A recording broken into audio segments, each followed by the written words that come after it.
अस्सलाम वालेकुम जी, सुबह खैर, लंदन से गुड मॉर्निंग। कैसे हैं आप? खैरियत से हैं? जहां भी रहें सलामत रहें। तो खूब गर्मा गर्म खबरें हैं कल से। मिसाल के तौर पे जनरल फैज़ का पेशावर से भावलपुर उनकी ट्रांसफ़र हो जाना, या फिर ये कि ख़बर जो आज की है हर तरफ के शहबाज गिल फाइनली उसे गिरफ्तार कर लिया गया। ARY की बंदिश है कल से। पैमरा की हालत तो ये है कि पैमरा का तो ज़ाहिर है नाम इस्तेमाल होता है, वरना पैमरा हुकूमत से, अगर आप ये शहबाज हुकूमत से इनकी जानिब देखें तो यहाँ तो अख्तियारात का ये मामला है कि पैमरा की 3 सीट्स तो मुस्तकिल ही खाली हैं जो 3 सूबों की होती हैं। चेयरमैन भी वो खाली पड़ा हुआ, कुछ मालूम ही नहीं है। तो पैमरा जिसने सारे इलेक्ट्रॉनिक मीडिया को कंट्रोल करना, वो तो एक खुद कुछ है ही नहीं, वहाँ खाली है वो। तो इसका मतलब ये ना तो शहबाज शरीफ का कोई लेना देना है, ऐसा ये बेसिकली इख्तियार जिनके पास है उन्होंने एयरवाई बंद करवाया और शहबाज गिल जो है गिरफ्तार हो गया। अच्छा, इन तमाम खबरों या इस पर बात करने से पहले मेरे नज़दीक सबसे ख़तरनाक खबर या एक्चुअल खबरें जो डिस्कस होनी चाहिए, एयरवाई बंद हो गया, शहबाज गिल, असल खबर जो है वो ये है। ये देखिए आप, सवात में मतलब है कि तालिबान की आमद है। भत्ते जो पहले आवाज़ें आ रही थी, एमल वली खान ने बताया है, सोर्स ये है। और तालिबान यानी वजीरों, PTI के सूबाई वजीरों यानी भत्ता दे रहे हैं जान बख्शी के लिए। सवात में लोगों से अब बराह रास्त उनके राब्ते इस्टेब्लिश हो गए। इसके अलावा वजीरिस्तान में हमारे 4 जवान शहीद हुए हैं, 4 जवान शहीद हुए हैं, यानी वो अटैक वहां से नहीं रुक रहे। तो ये है वो पेचीदा। अच्छा, अब इसमें एक किताब है जी, एक आदमी, उसका नाम है ब्रूस राइडल। ये आदमी जो है ये नेशनल सिक्योरिटी एजेंसी का, अमेरिका में नेशनल सिक्योरिटी एजेंसी का नुमाइंदा बन के व्हाइट हाउस में नुमाइंदा रहा है और उसने 4 एडमिनिस्ट्रेशंस को सर्व किया है, 4 अमेरिकन एडमिनिस्ट्रेशंस को सर्व किया है। और पाकिस्तान का ये एक्सपर्ट है। और हमारे हवाले से मैं ये भी याद दिला दूं कि वो कारगिल के दिनों में जब नवाज शरीफ वज़ीर आज़म गए थे बिल क्लिंटन से मिलने के लिए, वो 4 जुलाई वो जो ब्लेयर हाउस में मुलाकात हुई थी, उस मुलाकात में जब नवाज शरीफ ने रिक्वेस्ट की थी अमेरिकन प्रेसिडेंट बिल क्लिंटन से कि नोट टेकर्स जो हैं इनको निकाल दिया जाए, क्योंकि मैं जो बात करूंगा वो आपके मेरे बीच में होनी चाहिए, तो पाकिस्तान के वज़ीर आज़म ने अपने नोट टेकर को बाहर भिजवा दिया था। बिल क्लिंटन ने माजरत कर ली थी। तो बिल क्लिंटन का उस मीटिंग में जो नोट टेकर था वो ये शख्स था, ब्रूस राइडल। इसने बैठ के वो नोट्स लिखे थे। इसका यूट्यूब पे बहुत अच्छे लेक्चर्स पढ़े हैं जो ये अरब वर्ल्ड पे पाकिस्तान के ऊपर मुख्तलिफ सोवियत वॉर, वियतनाम वॉर, अपना एक्सपीरियंस शेयर करता है। And I would urge you कि आप इसके लेक्चर यूट्यूब पे जरूर सुने। बहुत इन्फॉर्म्ड, वेल इन्फॉर्म्ड आदमी है। इसकी ये किताब है, कई किताबें हैं इसकी, लेकिन इसकी ये किताब दोबारा से पढ़ने का वक्त आ गया है। ये अफगानिस्तान में जो कुछ हो रहा है और हमारे साथ हो रहा है ना, व्हाट वी वन, ये किताब है इसकी, कि CIA की वो वॉर जो सोवियत्स के खिलाफ लड़ी गई, उसमें अमेरिका ने क्या पाया, क्या खोया, किस तरह से जीते। इस किताब को दोबारा पढ़ने का वक्त आ गया है।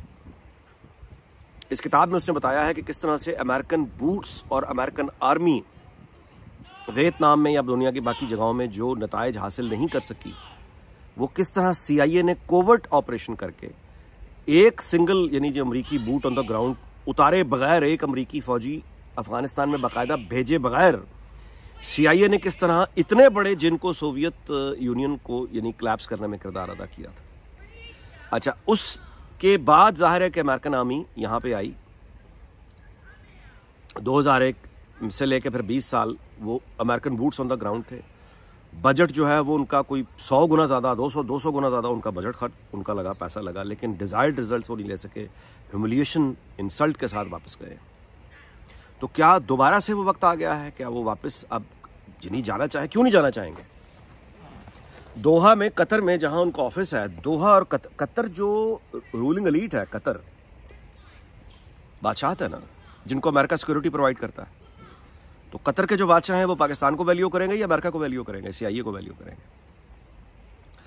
तो अगर वहां से कोई सपोर्ट आ रही है, यानी उनका एक्सपीरियंस मैं आपको बता रहा हूं, एक उनका जो CIA के जरिए अफगानिस्तान में उनका वो सक्सेस था, जब उन्होंने बूट उतारे हैं 20 साल में, वो फेलियर था। तो इनएविटेबल है कि वो वापस इंटेलिजेंस ऑपरेशन की तरफ जाएंगे। तो तालिबान को सीधे साधे अल्फाज में क्या चाहिए? डॉलर, यही चाहिए। दुनिया में रिकग्निशन चाहिए, फ्रोजन एसेट्स की बहाली चाहिए, ट्रेड चाहिए। तो तालिबान को ये सारी चीजें कौन दे सकता है, पाकिस्तान या अमेरिका? सोचें। अच्छा, फिर उसके बाद अमेरिकन इंटरेस्ट जो हमारे रीजन में है वो एंटी चाइना है। कुछ छुपी हुई बात तो नहीं है। एंटी चाइना उनके जो गोल्स हैं यूनाइटेड स्टेट्स के, उन्हें पाकिस्तान में यानी डिलीवर कौन कर सकता है? चीनियों को हमारे यहाँ जो अटैक चीनियों पर हुए, उन्हें हलाक किया गया, मारा गया, हमले हुए, किन लोगों ने किए?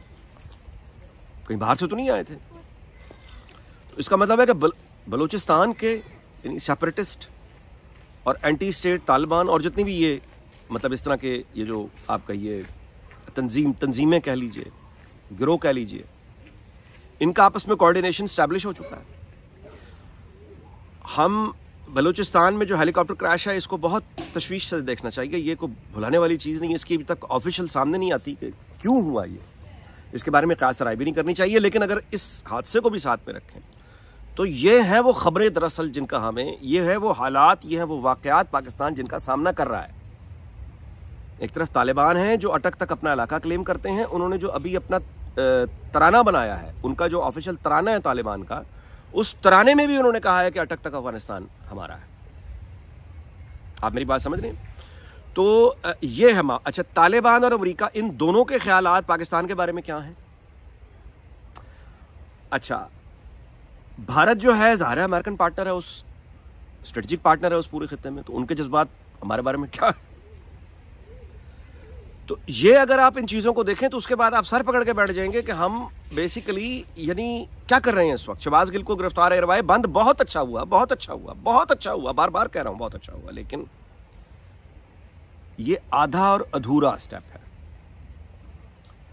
देखिए, अब अगर एक और जंग मुसल्लत हो रही है पाकिस्तान में और जाना पड़ेगा, तो जाहिर है कि फौज, अगर जंग मुसल्लत होगी तो फौज ने लड़ना है ना, फौज ने लड़ना है। पहली तो फौज ने, अच्छा, अब जिस फौज ने लड़ना है उस फौज के खिलाफ ARY पर उस शहबाज मिरासी ने जो बकवास की तो उसने बगावत पे उकसाया जूनियर अफसरान को, ये उस फौज को टारगेट किया जा रहा है इंटरनल पॉलिटिक्स की वजह से, जिसके ऊपर अब देख रहे हैं कि जंग आ चुकी हुई है। ठीक है, तो साबित यह हुआ शहबाज गिल की गिरफ्तारी से कि रियासत के खिलाफ इस तरह की कोऑर्डिनेटेड अटैक जो हुआ उस पर तो रद्द-ए-अमल आ गया। क्योंकि ये रद्द-ए-अमल भी मुझे बहुत वो नहीं लग रहा। देखिए, ये बात कल जब उसने कही है टेलीविजन पे शहबाज गिल ने, उसके बाद वो रात को सुकून से अपने घर में सोया है। किसी ने जाकर उसकी रात की नींद खराब नहीं की। दिन में आराम से उसे उठा के लेके गए, वो बात नहीं हुई। सलमान इकबाल अभी तक आज़ाद फिर रहा, गिरफ्तार नहीं हुआ। 92 और ये जो GNN जैसे चैनल हैं ये अभी तक चल रहे हैं, कोई मदारी गिरफ्तार नहीं हुआ। तो उसका मतलब ये कि अभी भी जो एक्शन हुआ है, ARY को उतार दिया या ये गिरफ्तारी, बड़ा सिलेक्टेड, बहुत हल्का, बड़ा मोहतात और बड़ा सहमा हुआ ये एक्शंस हो रहे हैं। ये कोई, इसको आपको ग्रैंड नेशनल या कोई नेशनल पॉलिसी नहीं न कैसे, क्योंकि ये है ही नहीं। और भाई, होना तो ये चाहिए ना कि कॉन्स्टिट्यूशन, कानून की अमलदारी हो जाएगी तो कोई भी चैनल झूठ नहीं बोलेगा। यानी जब आप एनफोर्स कर देंगे लॉ को, जो कि मौजूद हैं, तो आपको ये जरूरत ही नहीं है कि उसको अगवा कर रहे हैं, उसको अगवा कर रहे हैं, फलाबंद कर रहे हैं, फलाबंद कर रहे हैं। एक कानून सबके लिए होना चाहिए, बराबर, खत्म कहानी। लेकिन वो नहीं हो रहा, आज भी नहीं है। ये जो इलाज किए जा रहे हैं बड़े सिलेक्टिव है, मोहतात हैं। ये कोई असूल या आइन कानून की सरबलंदी के लिए बिल्कुल नहीं है। तो ये वो रद्द-ए-अमल नहीं है जो होना चाहिए। हम अगर अंडर अटैक, अगर वाली बात ही नहीं है। 4 हमारे सिपाही शहीद हो गए हैं हमले। अच्छा, वो DSP तक, मतलब है यानी तालिबान ने DSP को, यानी उस सिविल सरकारी अफसरान को अगवा किया, मुज़ाकरात करके उनको रिहा किया। मुज़ाकरात करके क्या, मुज़ाकरात का मतलब क्या होता है? पैसा, तावान, तावान उनको दिया। तो अब ये सरकारी मशीनरी के अफसर है जो अगवा हुए हैं, तालिबान ने किए।